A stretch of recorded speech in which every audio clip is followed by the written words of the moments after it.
Priatelia, v tejto krajine vidno zaujímavý jav.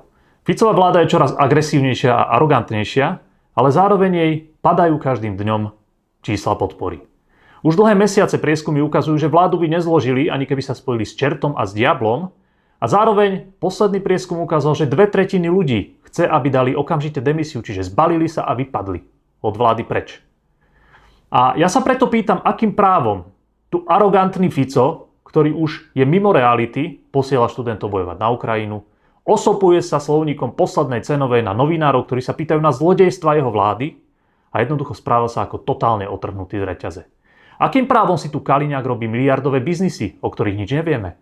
Akým právom si tu Hlas rozkráda milióny zo štátneho a ešte sa tvária, že tí, ktorí sú za to zodpovední, že akí sú oni majstri vo svojom odbore, akí odborníci, dobrí ľudia. To je neuveriteľné. A nebudem spomínať SNS-ku a Migalov a kadekoho iného, lebo to už je čistá katastrofa. A teraz, priatelia, občania by mali týmto ľuďom jasne dať najavo, že stačilo. Aj tým 78 poslancom v parlamente, ktorí podporujú túto vládu, tým plechovým svedomiam, ktoré tam sedia a ktoré umožnili trestnú novelu, ktorá pustila a omilostila de facto celé zločinecké skupiny.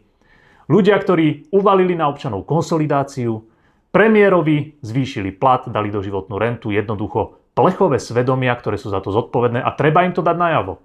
Pretože v opačnom prípade prídu voľby a my zistíme, že táto krajina je už totálne na kolenách. To nesmieme dopustiť bez ohľadu na to, koho ste volili. Skrátka, tejto bandy stačilo. My vám garantujeme, že budeme bojovať za vás a verím, že aj keď sa možno nezhodneme vo všetkom, tak túto krajinu jednoducho musíme spoločne zachrániť.